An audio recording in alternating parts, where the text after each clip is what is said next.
which his wife calls Tigger. And we had some music for Melanie. Steve hasn't asked for any music. I did think about putting the Winnie the Pooh Tigger song on, but I didn't think that was appropriate. So Steve is just going to perform. I'll try and talk through his manoeuvres. He doesn't have a set routine. He's very much a freestyle pilot, very experienced aerobatic pilot. I'll talk you through hopefully what I see him doing. And his Gamebird GB1, which should be rolling shortly on the hard runway.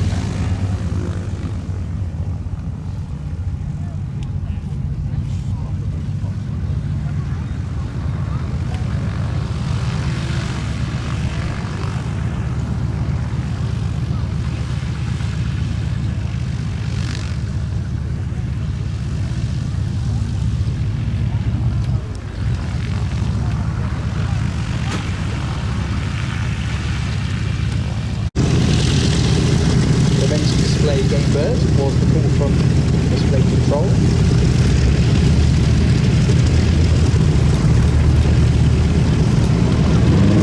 Here he comes, right to left, taking off on the hard runway, looking nice and low start.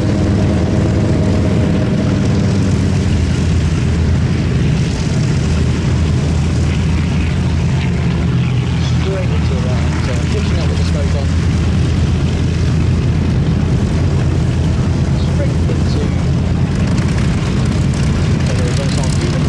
Back onto the display line.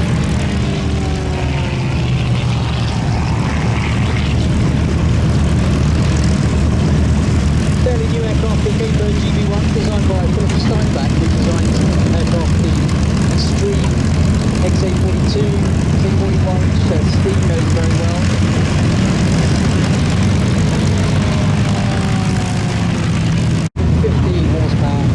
Gamebird empty weight is only 635 kilograms, so incredibly light aeroplane, all composites.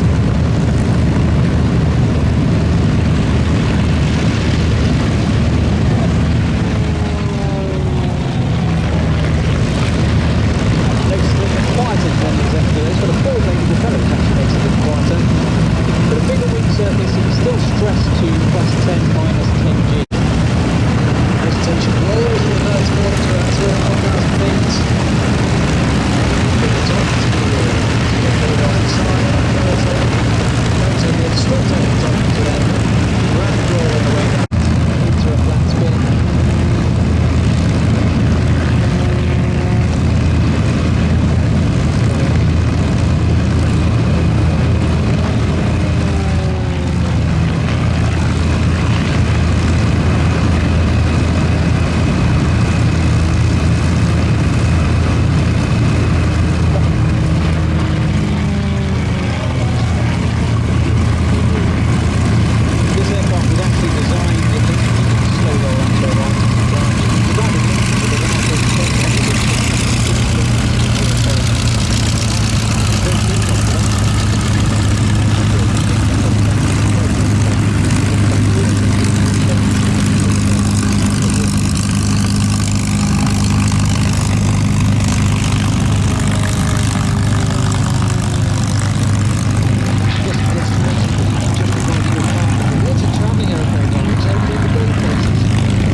Tail slide now, I think. Yeah, getting to the top, back through his own smoke, nose tucks under his. It's a lot quieter with that four-blade propeller.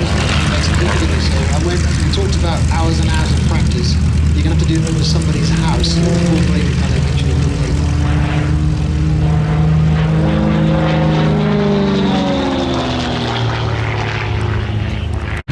About a 15-ton aircraft. It's going to be demonstrated by the 5-ton aircraft very shortly.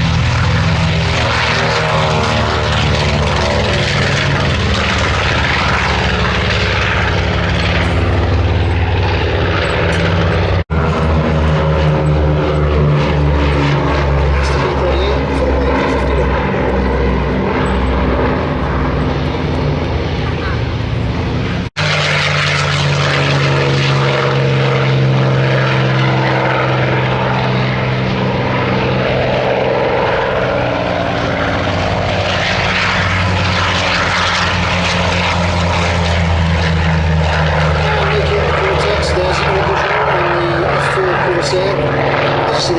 as valuable of them, although it wasn't doing a strategic job, it was doing a tactical job, along with the B-26 Marauder, similar aircraft. So they're forming up. They've got the Corsair on the right wing, P51 on the left wing, and the P38's tucking into the slot position. B25, one of its early successes, was just after the war was declared after Pearl Harbor. President Roosevelt wanted some way of fighting back against the Japanese, but it's a very, very long way from the west coast of the States to Japan. So they cooked up an idea of taking a small squadron of B-25 bombers, stripping out as much weight as possible to make them as light as possible, stick them on an aircraft carrier, which I think was the USS Wasp, someone will correct me, and they took that carrier halfway across the Pacific to within bombing range of those B-25s, having worked out that at the lightweights they were, they could just about get airborne before they fell off the front of the carrier deck. And the plan was to get around about 200 miles off the coast of Japan, take off, bomb Japan, and then fly to China. Unfortunately, they encountered some Japanese fishing boats 100 miles further out than they wanted, because they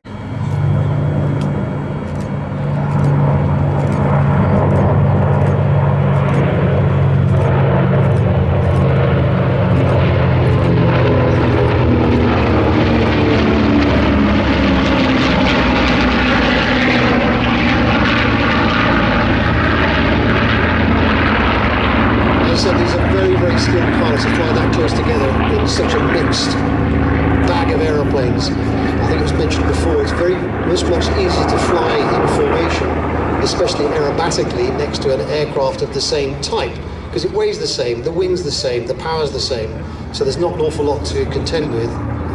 But these are four completely different aeroplanes, so you do have to appreciate the skill of the pilots. Worth talking about the pilots. In the cockpit of the B-25 we have Frederick Handelman and Ludwig Reiter. They are in the cockpit.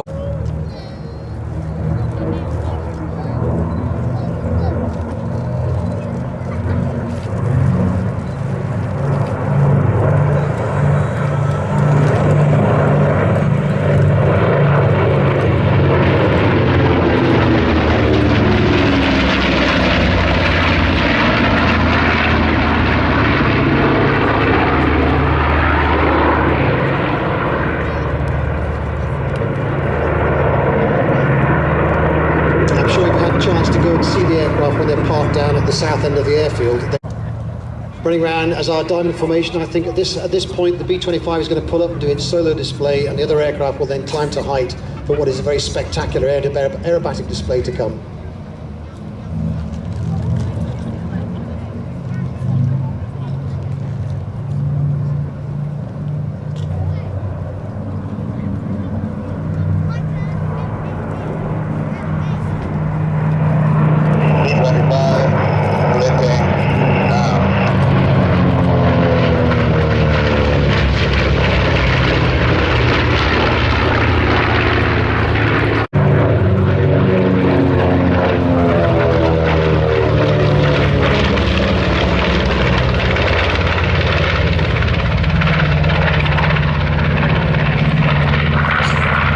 So in a World War II fit, the aircraft would be fitted with a top turret with 250.5 machine guns. It would have 2.5 machine guns in the tail turret.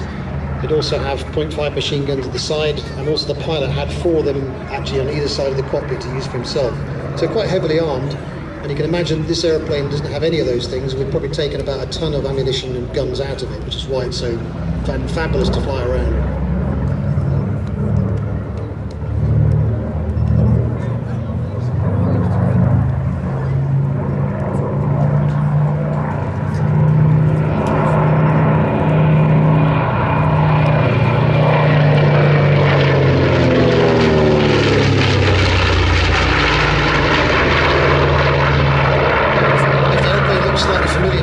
A certain age, my age, so not near the end than the beginning, featured in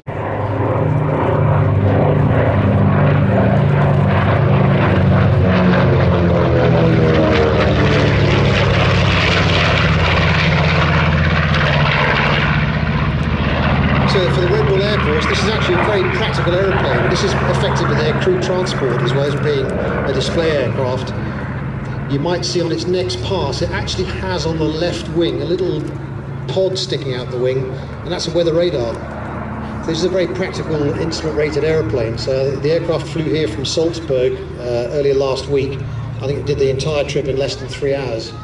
When the aircraft lands, it opens the bomb door, and instead of bombs coming out, they've got an enormous, great maintenance unit, which is full of oil, smoke, tools, lots of Red Bull products, incidentally. Other drinks are available, but full of all that kit, because obviously the P38 and the P51 can't carry it.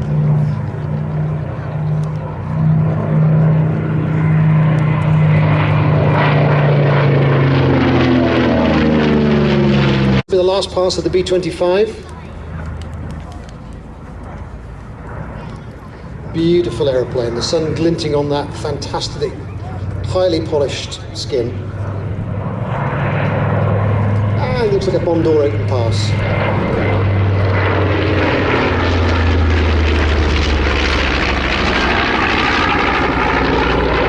Fabulous display, Frederick, wonderful. So he'll be going off to hold. If you turn your attention to the right, gentlemen.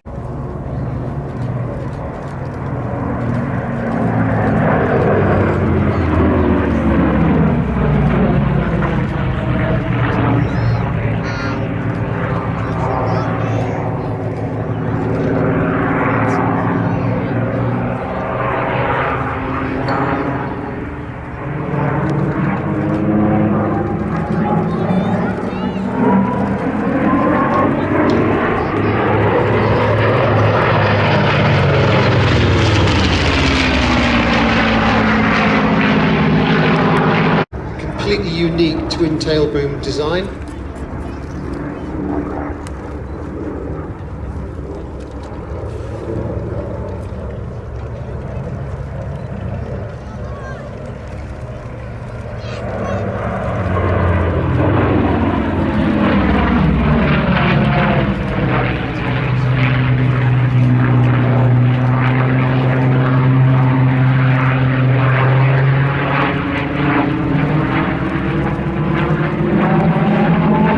It was designed as a long-range escort fighter, as well as those two big engines had big fuel tanks and go a long way.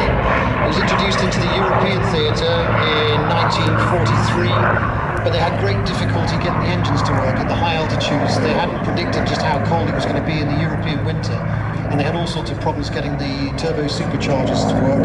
They had problems with the oil congealing, but at least they had two engines. Most of the missions they came back with one of them working. It was much more successful in the Pacific, where it was a somewhat more temperate climate, and obviously those two engines at long range made it a fantastic fighter for those very long distances the missions were flown in the Pacific.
great radio calls, they did it all visually, but that is the flying balls breaking to land. Now, I've been going to air shows for a very long time. I think that's here at Sywell. So that was the signal from the dry decker pilot to remove the chocks. The chocks are out.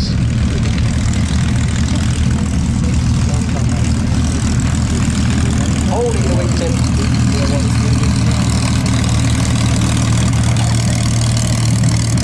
Taking off the flight line.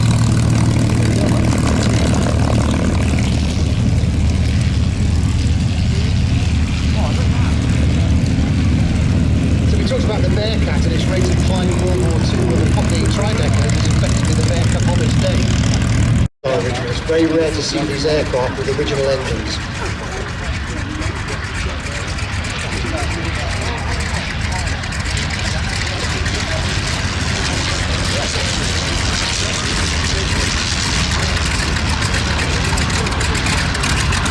So the second aircraft flying down the line, that's a P37, so actually post-dates the triplane. The triplane was an experiment that worked in a short period of time, but unfortunately we had lots of lift, we also had lots of drag, and the aircraft was relatively slow.